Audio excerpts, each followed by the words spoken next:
الحمد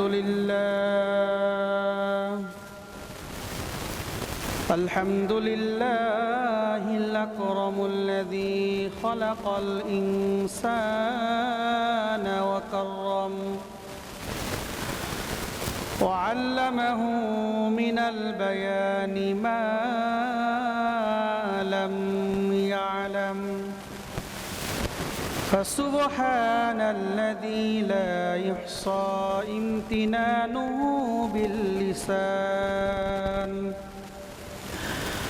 امتنانه باللسان ولا بالقلم ونشهد أن لا إله إلا الله وحده لا شريك له ونشهد أن سيدنا وسندنا وحبيبنا وحبيب ربنا وطبيبنا ومولانا محمدا عبده ورسوله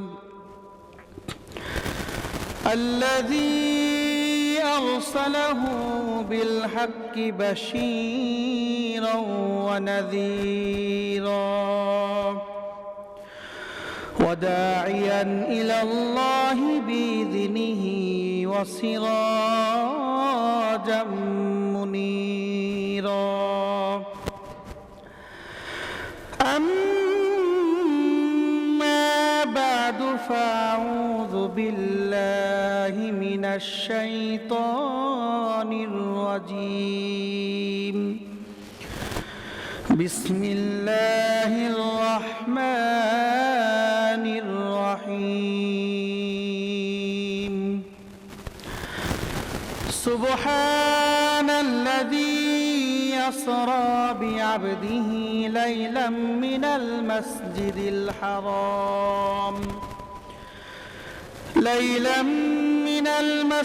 الحرام إلى المسجد الأقصى الذي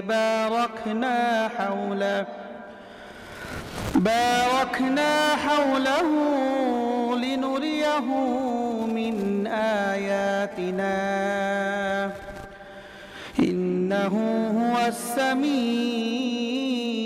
البصير صدق الله العلي العظيم وصدق رسوله النبي الكريم ونحن على ذلك لمن الشاهدين والشاكرين والحمد لله رب العالمين شكرا دور الشريف قولين اللهم صل على محمد وعلى آل محمد كما صليت على إبراهيم وعلى آل إبراهيم إنك حميد مجيد اللهم بارك على محمد وعلى آل محمد كما باركت على إبراهيم وعلى آل إبراهيم إنك حميد مجيد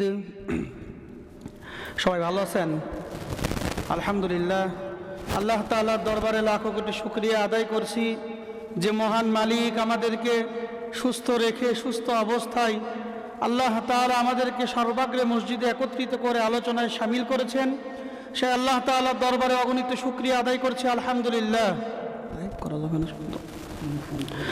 লক্ষ কোটি দরুদ ও সালাম সর্বকালের সর্বযুগে সর্বশ্রেষ্ঠ মহামানব আহমদে মুস্তফা মোহাম্মদে মুস্তফা নবীজির উপর অন্তরে অন্তরস্থল থেকে দরুদ এবং সালাম পেশ করছি সাল্লাল্লাহু আলাইহি ওয়াসাল্লাম মুহতারাম হাজিরিন 15 নং পারার প্রথম সূরা বনি ইসরাইল কোন সূরা বনি ইসরাইল 15 নং পারার প্রথম সূরা বনি ইসরাইলের প্রথম আয়াত তেলাওয়াত করা হয়েছে উক্ত আয়াতে আল্লাহ রাব্বুল আলামিন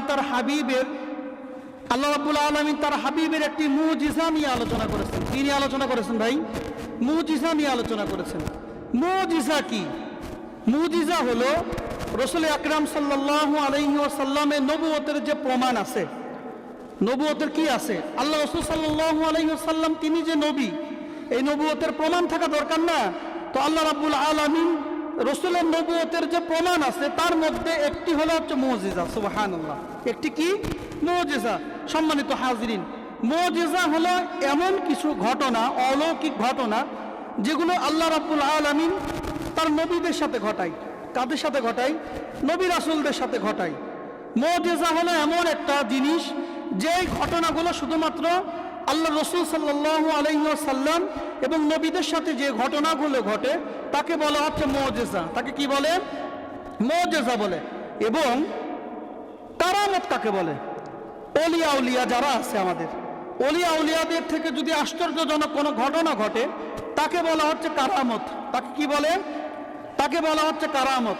মুহতারাম হাজিরিন, রসুল আকরাম সাল্লাল্লাহু আলাইহি ওয়াসাল্লামের জীবনে, রসুল আকরাম সাল্লাল্লাহু আলাইহি ওয়াসাল্লামের জীবনে সবচেয়ে বড় মুজিজা হলো আল কোরআন। সুবহানাল্লাহ। আল্লাহর হাবিব সাল্লাল্লাহু আলাইহি ওয়াসাল্লামের জীবনে সবচেয়ে বড় মুজিজা হলো আল কোরআন। আল্লাহ রাব্বুল আলামিন তার হাবিবের কাছে আল কোরআনকে এমন মুজিজা স্বরূপ পাঠিয়েছেন যে আল্লাহ রাব্বুল আলামিন কাফের মুশরিকদেরকে চ্যালেঞ্জ ছুড়ে দিয়েছেন যে আমি আমার হাবিবের মুজিজা, সবচেয়ে অন্যতম প্রধান মুজিজা হচ্ছে আল কোরআন। তোমরা যদি পারো তো আল কোরআনের মতো একটা সূরা, একটা কোরআন তোমরা বানায় দেখাও। তাও যদি না পারো তো তোমরা আল কোরআনের মধ্যে 10টি যে সূরা আছে এই সূরার মধ্য থেকে একটি সূরা তোমরা করে দেখাও। আল্লাহ রাব্বুল আলামিন সূরাতুল বানী ইসরাঈলের 88 নম্বর আয়াতের মধ্যে ইরশাদ করেন, রব বলছেন, কুল লা ইন ইজতামাতিল ইনসু ওয়াল জিন্নু আলা ইয়াতু বিমিসলি হাযাল কুরআন। আল্লাহ রাব্বুল আলামিন তার হাবিবকে দেখে বলছেন, হাবিব কুল, আপনি কাফের মুশরিকদেরকে বলে দিন, লা ইন ইজতামাতিল ইনসু ওয়াল জিন, সমস্ত জিন জাতি এবং মানব জাতি যদি একত্রিত হয়ে যায় কোরআন বানানোর জন্য, যদি কি হয়ে যায়? একত্রিত হয়ে যায়, লা ইয়াতুনা বিমিসলিহি, তবুও তারা আমার কোরআনের মতন একটি কোরআন বানাইতে পারবে না। সুবহানাল্লাহ। আল্লাহ রাসূল সাল্লাল্লাহু আলাইহি ওয়াসাল্লামকে এবার তার হাবিব আল্লাহ রাব্বুল আলামিন ডাক দিয়ে বলতেছেন, হাবিব, সূরাতুল হুদের 13 এবং 14 নম্বর আয়াতের বর্ণনা আল্লাহ রাব্বুল আলামিন বলছেন, আম ইয়াকুলুনা ইফতারা। আল্লাহ রাসূল সাল্লাল্লাহু আলাইহি ওয়াসাল্লাম যখন কোরআন শ্রবণ করে, যখন কোরআন তেলাওয়াত করে, যখন তাদেরকে শোনাইতেন, খুব ভালো করে লক্ষ্য করব, যখন কোরআন তেলাওয়াত করে যখন শোনাইতেন তো মক্কার কুরাইশরা, কাফেররা তারা বলতো যে এই কোরআন হচ্ছে মুহাম্মদের রটানো কোরআন। নাউজুবিল্লাহ। এই কোরআন কার রটানো কোরআন? মুহাম্মদের রটানো কোরআন। এই কোরআন মুহাম্মদ নিজের থেকে বলতেছে। তো আল্লাহ রাব্বুল আলামিন তখন বলতেছে, আম ইয়াকুলুনা ইফতারা, তারা কি এটা বলে যে এই কোরআন আপনি নিজে রচনা করেছেন? ঠিক আছে, তাহলে আপনি তাদেরকে বলে দেন, আপনি তো মানুষ, আপনি যদি কোরআন রচনা করতে পারেন তো তারাও তো কোরআন রচনা করতে পারবে। আল্লাহ রাব্বুল আলামিন এবার তার হাবিবকে ডেকে বলছেন, হাবিবি কুল, আপনি বলে দেন, ফাতু বিআশরি সুওয়ারিম মিসলিহি মুফতারায়াত। হাবিব, আপনি তাদেরকে বলে দেন পুরো কোরআন বানানো লাগবে না, আপনি পুরো কোরআনের মধ্যে থেকে 10টি সূরার মতো 10টা সূরা তোমরা বানায় দেখাও। ওয়াদউ মান ইসতাতাতুম মিন দুনিল্লাহি ইন কুনতুম সাদিকিন, এবং তোমরা যাদেরকে আল্লাহ ছাড়া যাদেরকে তোমরা ডাকো তাদের কাছে তোমরা সাহায্য চাও, তারাও বানাইতে পারবে না। সুবহানাল্লাহ। এবার আল্লাহ রাব্বুল আলামিন কাফের মুশরিকদেরকে ডাক দিয়ে বলতেছেন, শোনো, তোমরা, তোমাদের পুরো কোরআন বানানো লাগবে না, 10টা সূরা বানানো লাগবে না, তোমরা কোরআনের মধ্য থেকে যে সূরাগুলো আছে এই সূরার মধ্য থেকে একটি সূরা তোমরা পারলে বানায় দেখাও। আল্লাহ রাব্বুল আলামিন সূরাতুল বাকারার 23-24 নম্বর আয়াতের মধ্যে বলতেছেন, রব্বুল আলামিন বলেন, ওয়া ইন কুনতুম ফি রাইবিম মিম্মা নাযালনা আলা আবদিনা, আমি আল্লাহ রাব্বুল আলামিন আমার হাবিব, আমার বান্দা মুহাম্মদুর রাসূলুল্লাহ সাল্লাল্লাহু আলাইহি ওয়াসাল্লামের উপর যে কোরআনখানা নাজিল করেছি, যে কোরআনখানা নাজিল করেছি, ওই কোরআনের মধ্য থেকে ফাতু বিসূরাতিন মিন মিসলি, একটি সূরা তোমরা বানায় দেখাও। ওয়াদউ শুহাদাকুম মিন দুনিল্লাহি ইন কুনতুম সাদিকিন, এবং তোমরা তাদেরকে ডাকো যাদেরকে তোমরা আল্লাহ ব্যতীত ডাকো, তাদের থেকে তোমরা সাহায্য নাও। এবার আল্লাহ রাব্বুল আলামিন সূরাতুল বাকারার 24 নম্বর আয়াতে রব নিজেই জবাব দিয়ে বলে দিচ্ছেন, ফাইল্লাম তাফালু, তারা কখনোই পারেনি, ওয়ালান তাফালু, তারা কিছুতেই পারবে না। সুবহানাল্লাহ। তো মুহতারাম হাজিরিন, রাসূল আকরাম সাল্লাল্লাহু আলাইহি ওয়াসাল্লামের জীবনের সবচেয়ে মুজিজা, বড় মুজিজা হচ্ছে আল কোরআন। তারপরে সবচেয়ে বড় মুজিজা হচ্ছে কি? আল্লাহ রাসূল সাল্লাল্লাহু আলাইহি ওয়াসাল্লামের মেরাজ। আল্লাহ রাসূলের যে মেরাজ হয়েছিল, মেরাজ। সম্মানিত হাজিরিন, রজব মাস চলিতেছে আমাদের সামনে, রজব মাস আমাদের সামনে চলতেছে। আল্লাহ রাসূল সাল্লাল্লাহু আলাইহি ওয়াসাল্লামের মাসগুলোর মধ্য থেকে রজব মাসের মধ্যে একটি আলোচনা না করলেই নয়, সেটা হচ্ছে আল্লাহ রাসূলের মেরাজ। আল্লাহ রাসূলের মেরাজ। তো আল্লাহর হাবিব সাল্লাল্লাহু আলাইহি ওয়াসাল্লামের অসংখ্য অগণিত মুজিজা আল্লাহ তাআলা যেগুলো দান করেছেন, তার মধ্যে থেকে সবচেয়ে অন্যতম মুজিজা কি বললাম? আল কোরআন। তারপরে সবচেয়ে অন্যতম মুজিজা হলো মেরাজ। সম্মানিত হাজিরিন, ইসরা ও মেরাজ রাসূল আকরাম সাল্লাল্লাহু আলাইহি ওয়াসাল্লামের পুরো জীবনের 63 বছরের পুরো জীবনের মধ্য থেকে গুরুত্বপূর্ণ ঘটনাবলীর মধ্য থেকে একটি হচ্ছে কি? মেরাজ। সম্মানিত হাজিরিন, মেরাজ নিয়ে আলোচনা করতে গেলে আমরা দুইটা শব্দ ভালো করে খেয়াল করব এবং মনে রাখবো। একটি হচ্ছে ইসরা, কি? আর একটি হচ্ছে মেরাজ। একটি হচ্ছে কি? ইসরা এবং মেরাজ। ইসরা কাকে বলে? ইসরা কাকে বলে? ইসরায়ের আবিধানিক অর্থ হচ্ছে আসাইরু লাইলা, রাত্রিকালীন ভ্রমণ। আসাইরু লা ইয়াকুনু ইল্লা বিল্লাইল, রাতের বেলায় যে ভ্রমণ হয় ওই ভ্রমণকে কি বলে? ইসরা বলে। ইসরা রাত ছাড়া অন্য কোনো সময় দিনে হওয়া সম্ভব নয়। ইসরায়ের পারিভাষিক অর্থ কি? রিহলাতুন আরদিয়াতুন বিকুদরাতিল্লাহি তাআলা লিরাসূলিল্লাহি সাল্লাল্লাহু আলাইহি ওয়াসাল্লাম মিনাল মাসজিদিল হারাম ইলাল মাসজিদিল আকসা। আল্লাহ রাসূল সাল্লাল্লাহু আলাইহি ওয়াসাল্লামের মসজিদুল হারাম থেকে, আল্লাহ তাআলার কুদরতে মসজিদুল হারাম থেকে মসজিদুল আকসা, ফিলিস্তিনের যে জেরুজালেমের যে মসজিদ আছে, এই মসজিদুল আকসা পর্যন্ত যে সফরটা হয়েছিল, এই সফরকে বলা হচ্ছে ইসরা। কি বলে? ইসরা। আমরা অনেক সময় সবকিছু বলে দেই যে মেরাজ, আসলে না ভাই। একটি হচ্ছে ইসরা, অপরটি হচ্ছে কি? মেরাজ। তাহলে ইসরা কাকে বলে? রাসূল আকরাম সাল্লাল্লাহু আলাইহি ওয়াসাল্লামের রাতের বেলায় আল্লাহ তাআলার কুদরতে মসজিদুল হারাম থেকে মসজিদুল আকসা পর্যন্ত যে সফরটা হয়েছিল, এই সফরকে বলে কি? ইসরা। আর মেরাজ কাকে বলে?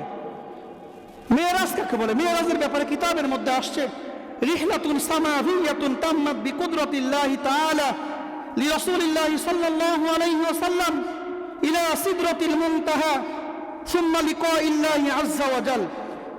মসজিদুল আকসা থেকে প্রথম আসমান, দ্বিতীয় আসমান, সিদরাতুল মুনতাহা, আল্লাহ তাআলার সাথে যে সাক্ষাৎগুলো হয়েছে, এই সাক্ষাৎকে বলা হচ্ছে মেরাজ। সুবহানাল্লাহ। আল্লাহ রাব্বুল আলামিন ইসরা এবং মেরাজ সম্পর্কে পবিত্র কোরআনের মধ্যে ইরশাদ করেন। পবিত্র কোরআনের মধ্যে 15 নম্বর পারার 1 নম্বর সূরা, সূরাতুল বানী ইসরাঈল। কোন সূরা? সূরা বানী ইসরাঈলের প্রথম আয়াতের মধ্যে রব ঘোষণা করেছেন, রব বলছেন, সুবহানাল্লাযী আসরা বিআবদিহি লাইলাম মিনাল মাসজিদিল হারাম। পুত পবিত্রতা বর্ণনা করছি ওই সত্তার, আল্লাযী আসরা বিআবদিহি লাইলাম মিনাল মাসজিদিল হারাম ইলাল মাসজিদিল আকসা, যে রব তার বান্দাকে রাতের বেলায় মসজিদুল হারাম থেকে মসজিদুল আকসা পর্যন্ত ভ্রমণ করাইছেন। সুবহানাল্লাহ। কিসের জন্য ভ্রমণ করাইছেন? আল্লাহ রাব্বুল আলামিন বলছেন, আল্লাযী বারাকনা হাওলা, আমি মসজিদুল হারামের চতুর্পাশে বরকত রেখে দিয়েছি। সুবহানাল্লাহ। ইনশাআল্লাহ অচিরেই মসজিদুল আকসা মুসলমানদের বিজয় হবে, ঠিক না? ইনশাআল্লাহ। সম্মানিত হাজিরিন, আল্লাহ রাব্বুল আলামিন বলছেন, লিনুরিয়াহু মিন আয়াতিনা, আমি আমার হাবিবকে নিদর্শনাবলী দেখানোর জন্য মসজিদুল হারাম থেকে মসজিদুল আকসা পর্যন্ত সফর করিয়েছি। সম্মানিত হাজিরিন, মেরাজের আলোচনা করতে গেলে প্রথম যে আলোচনা আমরা করব সেইটি হচ্ছে মেরাজ কখন সংগঠিত হয়েছিল। মেরাজ সংগঠিত হয়েছিল কবে? এ ব্যাপারে উলামাদের মধ্যে অসংখ্য ইখতিলাফ আছে, অসংখ্য মতবিরোধ আছে। তবে আমরা এতটুকু মনে রাখবো, আল্লামা ইবনে কাসির রাহমাতুল্লাহি আলাইহি তার জগৎ বিখ্যাত ঐতিহাসিক কিতাব আল বিদায়া ওয়ান নিহায়া, এই কিতাবের খণ্ড নম্বর 4 পৃষ্ঠা নম্বর 299, উনি বলেন যে আন্নাল ইসরা কানা লাইলাতাস সাবি ওয়াল 20 মিন রজব। হ্যাঁ, বলে মেরাজ ইসরা সংঘটিত হয়েছে রজব মাসের 27 তারিখে। তবে তারপর তিনি বলছেন আল্লাহু আলাম, আল্লাহ তাআলাই ভালো জানেন, আল্লাহ তাআলাই ভালো জানেন। তবে মেরাজ সংঘটিত হয়েছে কি, হ্যাঁ, সঠিক এবং গ্রহণযোগ্য মত হলো রজব মাসের 27 তারিখে। রজব মাসের 27 তারিখে প্রত্যেকটা ঘটনা ঘটার আগে কিছু প্রেক্ষাপট থাকে। কি থাকে? কিছু প্রেক্ষাপট থাকে, ঘটনা সূচনার কিছু কারণ থাকে।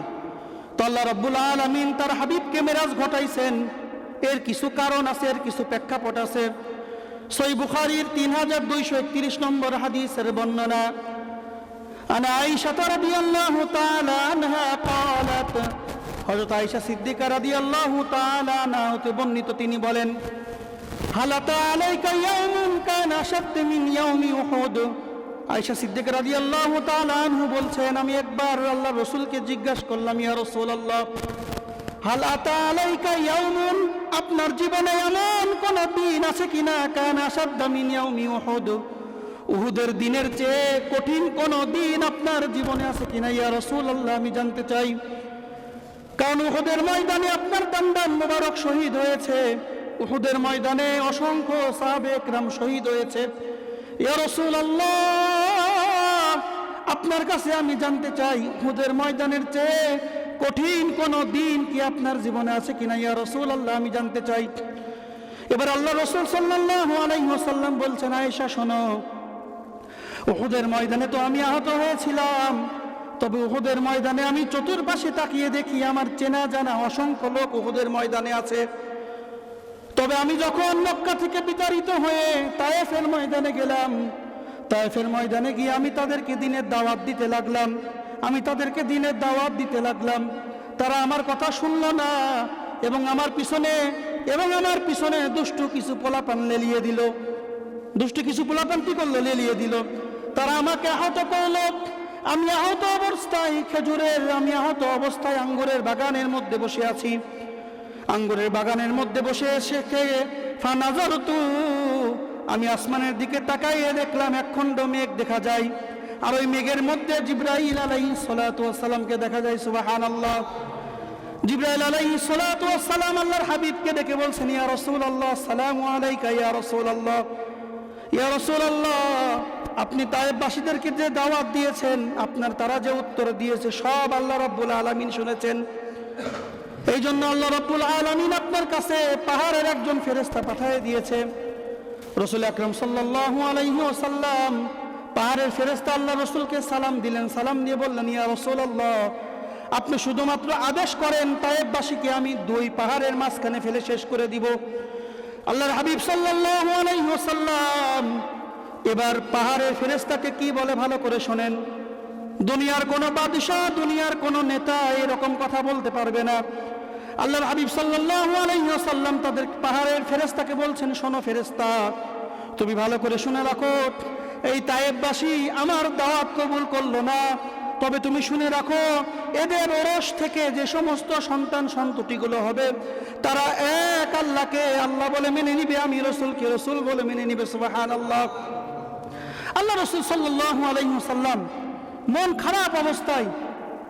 খারাপ অবস্থায় তায়েফে এখন হযরত আব্বাস রাদিয়াল্লাহু তাআলা আনহু নামে যে মসজিদটি হয়েছে, ওই মসজিদের পেছনেই খেজুরের বাগান, আঙ্গুরের বাগান আছে।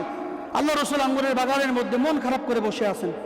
মন খারাপ করে বসে আল্লাহ তাআলার কাছে দোয়া করতেছেন, আল্লাহ, আমি কি অপারগ? আমি কি তাদের কাছে গিয়েছিলাম, তারা আমার দাওয়াত কবুল করলো না? তো আল্লাহ রাব্বুল আলামিন তার হাবিবের মন খারাপ, তার হাবিবকে তো খুশি করতে হবে। আল্লাহ রাসূল সাল্লাল্লাহু আলাইহি ওয়াসাল্লামকে মক্কার জমিনে সবচেয়ে বেশি যে শেল্টার দিত, সবচেয়ে বেশি যে দেখভাল করত, সেইটা হচ্ছে খাজা আবু তালেব এবং আম্মাজান খাদিজাতুল কুবরা তাহেরা রাদিয়াল্লাহু তাআলা আনহা। এই তায়েফের ঘটনার আগে ওনারা 2 জনে ইন্তেকাল করেন। আল্লাহ রাসূলকে দেখার মতো আর কেউ নাই তেমন। তো আল্লাহ রাসূল সাল্লাল্লাহু আলাইহি ওয়াসাল্লাম ভারাক্রান্ত হৃদয়ে বসে আছেন। আল্লাহ রাব্বুল আলামিন জিবরাইল আলাইহিস সালাতু ওয়াস সালামকে পাঠিয়ে দিয়েছেন। জিবরাইল আলাইহিস সালাতু ওয়াস সালামকে পাঠিয়ে দিয়ে আল্লাহ তাআলা কথার মাধ্যমে জবাব দেয় নাই, আল্লাহ তাআলা কাজের মাধ্যমে জবাব দিতে চাইছে। সুবহানাল্লাহ। আল্লাহ তাআলা কাজের মাধ্যমে জবাব দিতে চাইছেন। আল্লাহ তাআলা চাইছেন যে আমি আমার বন্ধুর মনটা ভালো করে দেই, আমি আমার বন্ধুর সাথে সাক্ষাৎ করি। এই হচ্ছে মেরাজের প্রেক্ষাপট, এই হচ্ছে কি মেরাজের প্রেক্ষাপট। মুহতারাম হাজিরিন, এবার মেরাজের ঘটনা আমরা সহিহ বুখারী 3049 নম্বর হাদিস থেকে শুনবো। মূল আমরা হাদিস শুনবো হচ্ছে মুসলিম শরীফের 200 নম্বর হাদিস থেকে আমরা আলোচনা ধারাবাহিকভাবে শুনবো ইনশাআল্লাহ। মেরাজে যাবার আগে আল্লাহ রাসূলের অবস্থা কেমন ছিল, আল্লাহ রাসূলের অবস্থা কেমন ছিল? সহিহ বুখারী 3049 নম্বর হাদিসের বর্ণনা। আন আনাস ইবনে মালিক রাদিয়াল্লাহু তাআলা আনহু قال, হযরত আনাস ইবনে মালিক রাদিয়াল্লাহু তাআলা আনহু বলছেন আল্লাহ রাসূল সাল্লাল্লাহু আলাইহি ওয়াসাল্লাম ইরশাদ করেন, ফুরিজা আন সাকফি বাইতি ওয়া নবী মক্কা। আল্লাহ রাসূল সাল্লাল্লাহু আলাইহি ওয়াসাল্লাম উম্মে হানি রাদিয়াল্লাহু তাআলা আনহুর ঘরে শুয়েছিলেন। উম্মে হানির ঘর কোনটা? যারা আলহামদুলিল্লাহ যারা হজ এবং উমরাতে গিয়েছেন, বাদশা আব্দুল আজিজ গেট থেকে যখন মক্কাতে যখন ঢুকে, মক্কা চক গেট দিয়ে আপনি ঢুকবেন, তো আব্দুল আজিজ গেট থেকে ঢোকার পর বাম পাশে 4টা খুঁটি আছে। কয়টা খুঁটি আছে? 4টা খুঁটি আছে। খুঁটিগুলো তারা সংরক্ষণ করে রাখছে, পর্দা দিয়ে ঢেকে রাখছে। এই 4টা খুঁটির মধ্যেই ছিল উম্মে হানি রাদিয়াল্লাহু তাআলা আনহার ঘর। আলহামদুলিল্লাহ যখন কাবা ঘরে প্রথম ঢুকলাম, তো উম্মে হানি রাদিয়াল্লাহু তাআলা আনহুর ঘর দেখে আমার তো এমন অবস্থা হচ্ছিল, আমার চোখের সামনে এইটা ভাসতেছিল যে জিবরাইল আলাইহিস সালাতু ওয়াস সালাম আল্লাহ রাসূলকে উঠাইলেন।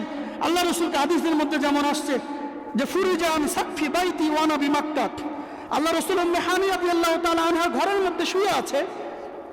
জিবরাইল আলাইহিস সালাতু ওয়াস সালাম উপর থেকে আসলেন, ছাদ ফাঁকা করলেন, আল্লাহ রাসূলকে তুললেন। আল্লাহ রাসূলকে তুলে হাতিমে কাবা, কাবা চত্বরে দেখবেন একটা জায়গা আছে বেষ্টনী করা, ওই হাতিমে কাবার মধ্যে আল্লাহ রাসূলকে নিয়ে আসলেন। নিয়ে আসে কি করলেন? সুম্মা মাআ বিমাই জামজাম, আল্লাহ রাসূল সাল্লাল্লাহু আলাইহি ওয়াসাল্লামের কাছে জমজমের পানি নিয়ে এসে ফাফারাজা সাদরি, আল্লাহ রাসূলের বক্ষ বিদীর্ণ করলেন। আল্লাহ রাসূলের বক্ষ বিদীর্ণ করে আল্লাহ রাসূলের পুরো বুকটা জমজমের পানি দ্বারা ধৌত করলেন। সুবহানাল্লাহ, জমজমের পানি দ্বারা পুরো বুকটা ধৌত করে সুম্মা জাআ বিতাসদিম মুমতালিন হিকমাতাও ওয়া ঈমানা, জিবরাইল আলাইহিস সালাতু ওয়াস সালাম স্বর্ণের একটা পাত্র নিয়ে আসছেন, যে স্বর্ণের পাত্রের মধ্যে ঈমান এবং হিকমত পরিপূর্ণ ছিল। সুবহানাল্লাহ, আল্লাহ রাসূলের সিনার মধ্যে ঈমান এবং হিকমতকে ঢুকাইছেন। হ্যাঁ, ঢুকানোর পরে এবার আল্লাহ রাসূল সাল্লাল্লাহু আলাইহি ওয়াসাল্লামের মেরাজ শুরু হবে। মেরাজ শুরু হবে। মুসলিম শরীফের 300 নম্বর হাদিসের বর্ণনা। হযরত আনাস রাদিয়াল্লাহু তাআলা আনহু থেকে হাদিসটি বর্ণনা হয়েছে। এবং আল্লাহ রাসূল সাল্লাল্লাহু আলাইহি ওয়াসাল্লামের কাছে উতিতু বিল বুরাক, বুরাকটা নিয়ে আসলেন। আল্লাহ রাসূল বাইতুল আকসা পর্যন্ত যে বুরাকের উপর উঠে ভ্রমণ করবেন, উতিতু বিল বুরাক, সেই বুরাকটা নিয়ে আসলেন। এই বুরাকটা দেখতে কেমন ছিল? হাদিসের মধ্যে আসছে ওহুয়া দাব্বাতুন আবিয়াদ, ওই বাহনটা দেখতে ছিল সাদা, তাবিলুন লম্বা, ফাওকাল হিমার দুনাল বাগ, ঘোড়ার চেয়ে একটু বড়, গাধার চেয়ে একটু ছোট। সুবহানাল্লাহ, আল্লাহ রাসূলের মেরাজে ইসরার জন্য যে বাহনটা নিয়ে আসছেন, এই বাহনটার নাম আমরা কি বলব? বুরাক। এই বাহনটা দেখতে কেমন? লম্বা, ঘোড়ার চেয়ে একটু বড়, গাধার চেয়ে একটু ছোট। এই বুরাকের যাতায়াত কেমন ছিল জানেন? হাদিসের মধ্যে আসছে বুরাক শব্দটি আসছে বারকুন শব্দ থেকে। বারকুন শব্দের অর্থ হচ্ছে বিদ্যুৎ। বিদ্যুৎ কি কারেন্টের বেগেতে চলে না? তো হাদিসের মধ্যে আসছে এই বুরাকের দ্রুততা কেমন ছিল, কেমন ভাবে যাইতো বুরাক। হ্যাঁ, হাদিসের মধ্যে আসছে বলে বুরাকের নজর যেখানে গিয়ে পড়তো, বুরাকের কদম সেখানে গিয়ে পড়তো। সুবহানাল্লাহ, বুরাকের এক কদম কোথায় গিয়ে পড়তো? বুরাকের নজর যেখানে গিয়ে পড়তো। সম্মানিত হাজিরিন, মুহতারাম হাজিরিন, আল্লাহ রাসূল সাল্লাল্লাহু আলাইহি ওয়াসাল্লামকে বুরাক যোগে ফিলিস্তিনের বাইতুল আকসা মসজিদে নিয়ে আসছেন। আল্লাহ রাসূল বলে আমি বুরাকটা ওই জায়গায় বাঁধলাম যে জায়গায় পূর্বের আম্বিয়া আলাইহিস সালাতু ওয়াস সালাম তাদের বাহনকে বাঁধতেন। আমি ওইখানে বাহন বাঁধলাম, মসজিদুল আকসার মধ্যে আমি প্রবেশ করলাম এবং মসজিদুল আকসার মধ্যে প্রবেশ করিয়ে আল্লাহ রাব্বুল আলামিন আমার ইমামতিতে সমস্ত আম্বিয়া আলাইহিস সালাতু ওয়াস সালামকে নামাজের ব্যবস্থা করে দিলেন। সুবহানাল্লাহ, সমস্ত আম্বিয়া আলাইহিস সালাতু ওয়াস সালাম তারা নামাজ আদায় করছেন। ইমামতি করছেন কে? আমার নবী। ইমামতি করছেন কে? আমার নবী। মুহতারাম হাজিরিন, এবার আল্লাহ রাসূল সাল্লাল্লাহু আলাইহি ওয়াসাল্লাম হাদিসের মধ্যে আসছে সুম্মা, আল্লাহ রাসূল বলেন সুম্মা খরাজতু, আমি বাইতুল আকসা থেকে বের হলাম। ফাজাআনি জিবরিল আলাইহিস সালাতু ওয়াস সালাম, জিবরাইল আমার কাছে আসলো বিনাইন মিন খামরিন ওয়া ইনাইন মিন লাবানিন। জিবরাইল আমার কাছে দুইটা পাত্র নিয়ে আসলো, একটি হচ্ছে মদের পাত্র আর একটি হচ্ছে দুধের পাত্র নিয়ে এসে আমাকে বললেন, রসুল আপনি পান করেন। আল্লাহ রসুল সাল্লাল্লাহু আলাইহি ওয়াসাল্লাম দুধের পাত্রটাকে ধরলেন। সুবহানাল্লাহ। জিবরাইল আলাইহিস সালাতু ওয়াস সালাম, সহিহ বুখারী 4709 নম্বর হাদিসের মধ্যে আসছে, জিবরাইল আলাইহিস সালাতু ওয়াস সালাম যখন আল্লাহ রসুল দুধের পাত্র গ্রহণ করছেন, তো জিবরাইল আলাইহিস সালাতু ওয়াস সালাম আল্লাহর কাছে শুকরিয়া আদায় করছেন। আলহামদুলিল্লাহিল্লাযী হাদাকা লিল ফিতরা, আল্লাহর কাছে শুকরিয়া আদায় করছি যে আল্লাহ তাআলা আপনাকে সঠিক জিনিসটা ধরার মতো তৌফিক দান করেছেন।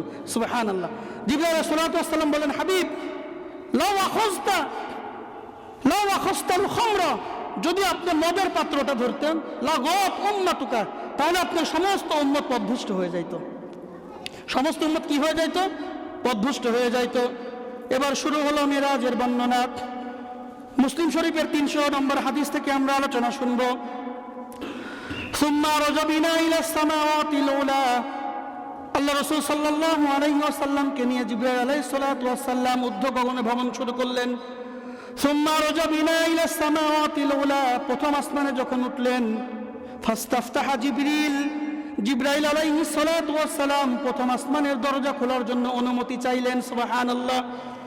এইখানে একটা জিনিস ভালো করে মনে রাখবেন, জিবরাইল আলাইহিস সালাতু ওয়াস সালাম ফেরেশতাদের মধ্যে থেকে সবচেয়ে দামি ফেরেশতা।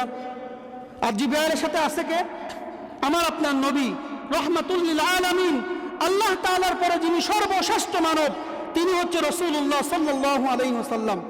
তাহলে একজন সর্বশ্রেষ্ঠ আর একজন ফেরেশতাদের মধ্যে থেকে সর্বশ্রেষ্ঠ, তারপরে তারা কি চাচ্ছে দেখেন, এইখান থেকে আমাদেরকে ভদ্রতা শেখাচ্ছে। তারপরে তারা আসমান খোলার অনুমতি চাচ্ছে। সুবহানাল্লাহ। এইখান থেকে ভদ্রতা শিখতে হবে।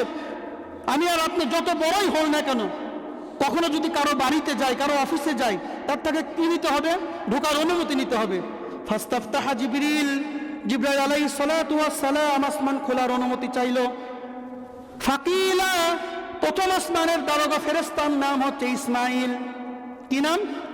প্রথম আসমানের দারোগা যে ফেরেশতা, গেটের যে ফেরেশতা, তার নাম ইসমাইল। এবার ওই ফেরেশতা বলেন, কি বলে দেখেন, ফাকিলা মান হাযা, এই কে তুমি? জিবরাইল আলাইহিস সালাতু ওয়াস সালাম জবাব দেয়, আনা জিবরিল, আমি জিবরাইল। আবার ফেরেশতা আবার কি বলে, আমাম্মাকা, তোমার সাথে কে? তোমার সাথে কে? জিবরাইল আলাইহিস সালাতু ওয়াস সালাম বলে, আমার সাথে দো জাহানের সরদার রাহমাতুল লিল আলামিন। সুবহানাল্লাহ। এবার ফেরেশতা কি বলে দেখেন, অকদ বুইসা ইলাইহি, নবীকে নিয়ে আসার জন্য আপনাকে কি আল্লাহ তাআলা বলে দিয়েছেন? আপনাকে কি বলে দিয়েছেন? জিবরাইল আলাইহিস সালাতু ওয়াস সালাম বলে, হ্যাঁ আমাকে বলে দিয়েছেন। প্রথম আসমানের দরজা খোলা হলো। হাদিসের মধ্যে আসছে, ফাইদা আনা বিআদম আলাইহিস সালাতু ওয়াস সালাম, আল্লাহ রাসূল সাল্লাল্লাহু আলাইহি ওয়াসাল্লাম যখন প্রথম আসমানে ঢুকলেন, ঢুকেই দেখেন আব্বা আদম আলাইহিস সালাতু ওয়াস সালাম বসা। সুবহানাল্লাহ। সহিহ বুখারী 349 নম্বর হাদিসের মধ্যে আসছে, আল্লাহ রাসূল সাল্লাল্লাহু আলাইহি ওয়াসাল্লাম বলেন, লাম্মা ফাতাহা লানা, আমাদের জন্য যখন প্রথম আসমান খোলা হইল, ফাইদা রাজুলুন কায়িদুন, আমি একজন দেখলাম, একজন লোক বসে আছে। একজন লোক বসে আছে। আলা ইয়ামিনিহি আসইদাতুন ওয়া আলা ইয়াসারিহি আসইদাতুন, যে লোকটি বসে আছে ওই লোকটির পাশে কিছু মানুষ, ডান পাশে কিছু মানুষ, বাম পাশে কিছু মানুষ। ওই লোকটি একবার ডান পাশে তাকায় হাসে এবং বাম পাশে তাকায় ক্রন্দন করে। আল্লাহ রাসূল সাল্লাল্লাহু আলাইহি ওয়াসাল্লাম জিবরাইল আলাইহিস সালাতু ওয়াস সালামকে জিজ্ঞাসা করলেন, এই লোকটিকে? জিবরাইল আলাইহিস সালাতু ওয়াস সালাম বললেন, এই লোকটি হচ্ছে আমাদের আব্বা আদম আলাইহিস সালাতু ওয়াস সালাম। আল্লাহ রাসূলকে জিজ্ঞাসা করলেন, আল্লাহ রাসূল জিবরাইল আলাইহিস সালাতু ওয়াস সালামকে জিজ্ঞাসা করলেন, আব্বা আদম ডান পাশে কি দেখে আর বাম পাশে কি দেখে? জিবরাইল আলাইহিস সালাতু ওয়াস সালাম আল্লাহ রাসূলকে বলছেন, হাবিব, আদম আলাইহিস সালাতু ওয়াস সালামের ডান পাশে যারা, এরাও আদম আলাইহিস সালাতু ওয়াস সালামের সন্তানেরা। কিয়ামত পর্যন্ত যত মানুষ আসবে, প্রত্যেক মানুষের আকৃতি আল্লাহ রাব্বুল আলামিন ডান পাশে রেখে দিয়েছেন। বাম পাশে যারা আছে তারাও আদম আলাইহিস সালাতু ওয়াস সালামের সন্তান। আল্লাহ রাসূল জিজ্ঞাসা করছেন, তাহলে আদম আলাইহিস সালাতু ওয়াস সালাম ডান পাশে তাকায় হাসে কেন আর বাম পাশে তাকিয়ে কান্না করে কেন? জিবরাইল আলাইহিস সালাতু ওয়াস সালাম এবার আল্লাহর হাবিবকে বলছেন, হাবিব, ডান পাশে যারা আছে তারা হচ্ছে জান্নাতি, এই জন্য ডান পাশের সন্তানদের দিক থেকে তাকিয়ে আদম আলাইহিস সালাতু ওয়াস সালাম হাসে। আর বাম পাশে যে সমস্ত সন্তানেরা আছে তারা হচ্ছে জাহান্নামী। জাহান্নামী সন্তান দিকদের তাকিয়ে আদম আলাইহিস সালাতু ওয়াস সালাম কান্না করে। আল্লাহ রাব্বুল আলামিন আমাদেরকে আব্বা আদম আলাইহিস সালাতু ওয়াস সালামের ডান পাশে যারা ছিল তাদের মধ্যে কবুল করুক। মুহতারাম হাজিরিন, ফারহাবা বি ওয়া দাআলি বিখাইর। আদম আলাইহিস সালাতু ওয়াস সালাম আল্লাহ রাসূলকে মারহাবা জানাইলেন, দোয়া করলেন। সুম্মা রাজাবিনা ইলা সামাইস সানিয়া, এবারে দ্বিতীয় আসমানে ওঠা হইল। দ্বিতীয় আসমানে উঠে ফাস্তাফতাহা জিবরিল, জিবরাইল আলাইহিস সালাতু ওয়াস সালাম দরজা খোলার অনুমতি চাইলেন। ফেরেশতা বললেন, কে? জিবরাইল আলাইহিস সালাতু ওয়াস সালাম বললেন, আমি জিবরাইল। তোমার সাথে কে? আমার সাথে মুহাম্মদুর রাসূলুল্লাহ সাল্লাল্লাহু আলাইহি ওয়াসাল্লাম। আগের ঘটনার মতোই দ্বিতীয় আসমানে যখন আল্লাহর হাবিব সাল্লাল্লাহু আলাইহি ওয়াসাল্লাম গেলেন, ফাইযা নবী ইবনাইল খালা, আল্লাহ রাসূল সাল্লাল্লাহু আলাইহি ওয়াসাল্লাম দ্বিতীয় আসমানে গিয়ে দেখেন দুই খালাতো ভাই বসা। সুবহানাল্লাহ। দুই খালাতো ভাই মানে দুই খালাতো ভাই হচ্ছে নবী। একজন কি বলেন তো? ঈসা ইবনে মারইয়াম, আর একজন ইয়াহইয়া ইবনে জাকারিয়া। হ্যাঁ, ঈসা আলাইহিস সালাতু ওয়াস সালাম, ইয়াহইয়া আলাইহিস সালাতু ওয়াস সালাম সম্পর্কে দুই খালাতো ভাই।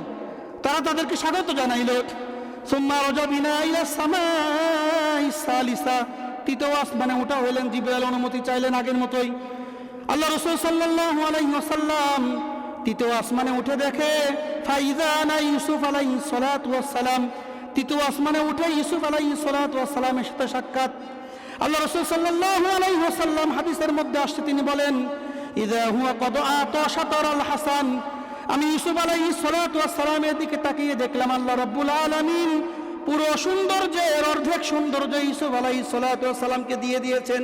সুবহানাল্লাহ। ইউসুফ আলাইহিস সালাতু ওয়াস সালামের সাথে সাক্ষাৎ হইল। ইউসুফ আলাইহিস সালাতু ওয়াস সালাম তাকে মারহাবা জানাইল, কল্যাণের দোয়া করলো। সুম্মা আরজা বিনা ইলা সামাই রাবিয়া, এবার চতুর্থ আসমানে উঠলেন। ফাস্তাফতাহা জিবরিল, জিবরাইল আলাইহিস সালাতু ওয়াস সালাম আসমান খোলার অনুমতি চাইলেন, অনুমতি দেয়া হলো। আল্লাহ রাসূল সাল্লাল্লাহু আলাইহি ওয়াসাল্লাম ফাইদা নবী ইদ্রিস, চতুর্থ আসমানে উঠে আল্লাহ রাসূল ইদ্রিস আলাইহিস সালাতু ওয়াস সালামের সাথে সাক্ষাৎ হইল। ফারহাবা লি ওয়া দাআলি বিখাইর, ইদ্রিস আলাইহিস সালাতু ওয়াস সালাম আল্লাহ রাসূলকে মারহাবা জানাইলেন, কল্যাণের দোয়া করলেন।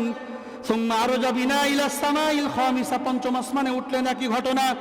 পঞ্চম আসমানে উঠে ফাইদা হুয়া নবী হারুন আলাইহিস সালাতু ওয়াস সালাম, হারুন আলাইহিস সালাতু ওয়াস সালামের সাথে সাক্ষাৎ হয়ে গেল। হ্যাঁ, ষষ্ঠ আসমানে যখন উঠলেন মুসা আলাইহিস সালাতু ওয়াস সালামের সাথে সাক্ষাৎ হইল। মুসা আলাইহিস সালাতু ওয়াস সালাম আল্লাহ রাসূলকে মারহাবা জানাইলেন, কল্যাণের দোয়া করলেন। এবার একটা অন্য রকম ঘটনা ঘটল। সহিহ বুখারীর 3887 নম্বর হাদিসের বর্ণনা। মুসা আলাইহিস সালাতু ওয়াস সালামের সাথে যখন সাক্ষাৎ করে আল্লাহ রাসূল সপ্তম আসমানে যখন উঠতেছেন, আল্লাহ রাসূল বলেন, আমি তাকিয়ে দেখলাম মুসা আলাইহিস সালাতু ওয়াস সালাম কান্না করে দিচ্ছেন। আল্লাহ রাসূল জিজ্ঞাসা করলেন, মুসা আপনি কাঁদেন কেন? মুসা আলাইহিস সালাতু ওয়াস সালাম এবার আল্লাহ রাসূলকে কি বলে শোনেন। মুসা আলাইহিস সালাতু ওয়াস সালাম বলেন, ভাই জিবরিল, আমি এই জন্য কান্না করতেছি যে মুহাম্মদুর রাসূলুল্লাহ সাল্লাল্লাহু আলাইহি ওয়াসাল্লাম যে কিনাবার চেয়ে প্রথমে জান্নাতে দিবেন। সুবহানাল্লাহ। মুসা আলাইহিস সালাতু ওয়াস সালামের মনে কি হয়েছে? মুসা আলাইহিস সালাতু ওয়াস সালামের মনে খারাপ লাগছে যে আমি যদি মুসা না হয়ে আল্লাহ রাসূলের উম্মত হতে পারতাম তাহলে আমি সবার আগে জান্নাতে যেতে পারতাম। সুবহানাল্লাহ। সুম্মা রাজাবিনা ইলা সামাই সাবিয়া, এবার আল্লাহ রাসূল সাল্লাল্লাহু আলাইহি ওয়াসাল্লাম সপ্তম আসমানে উঠলেন। সপ্তম আসমানে উঠে দেখেন লাকিতু ইব্রাহিম আলাইহিস সালাতু ওয়াস সালাম। সপ্তম আসমানে উঠে আল্লাহ রাসূল সাল্লাল্লাহু আলাইহি ওয়াসাল্লাম ইব্রাহিম আলাইহিস সালাতু ওয়াস সালামের সাথে সাক্ষাৎ হয়ে গেল। ইব্রাহিম আলাইহিস সালাতু ওয়াস সালাম সপ্তম আসমানের উপরে একটা মসজিদ আছে, সেই মসজিদের নাম হচ্ছে বাইতুল মামুর। ওই মসজিদের সাথে হেলান দিয়ে ইব্রাহিম আলাইহিস সালাতু ওয়াস সালাম বসে আছেন।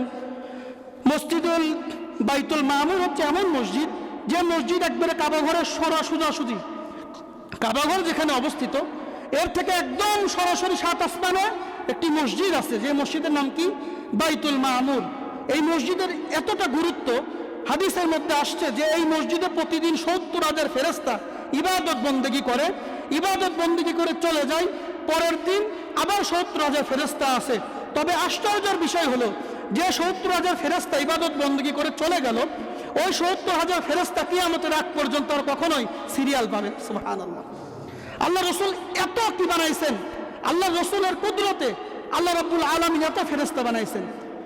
ইব্রাহিম আলাইহিস সালাতু ওয়াস সালামের সাথে যখন সাক্ষাৎ হয়ে গেল, এবার ইব্রাহিম আলাইহিস সালাতু ওয়াস সালাম আল্লাহ রাসূলকে বলতেছেন, আকরি উম্মাতাকা মিন্নি সালাম।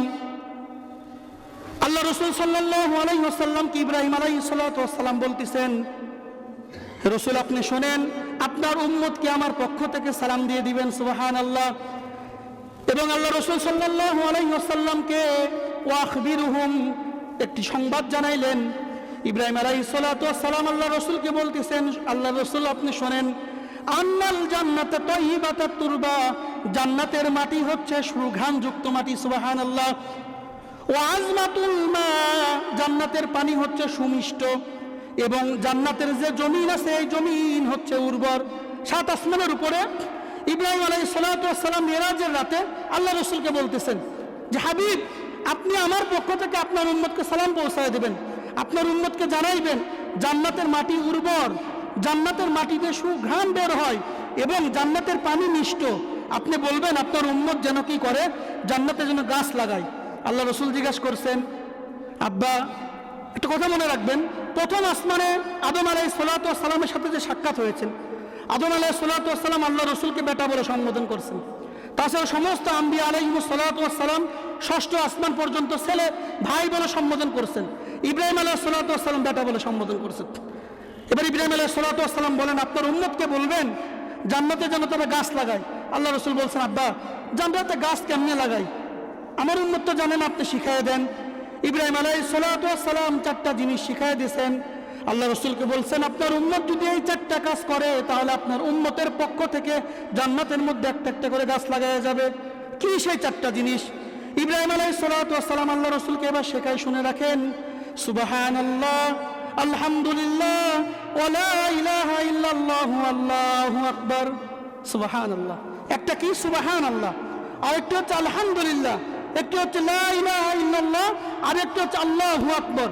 হাবিব আপনি আপনার উম্মতকে বলবেন তারা যদি এই চারটা তাসবিহ পড়ে তো আপনার উম্মতের নামে জান্নাতের মধ্যে গাছ লেগে যাবে। মুহতারাম হাজিরিন, মেরাজের ঘটনার প্রথম পর্ব আমরা আলোচনা করলাম, যেহেতু সময় নাই এরপরে থেকে দ্বিতীয় পর্ব আলোচনা ইনশাআল্লাহ আমরা আগামী জুমায় আলোচনা করব। আল্লাহ রাব্বুল আলামিন উক্ত ঘটনাগুলোর উপর রাসূলের আশিক হিসেবে আমাদেরকে কবুল করুক। ওয়া আখির দাওয়ানা আলহামদুলিল্লাহি রাব্বিল আলামিন।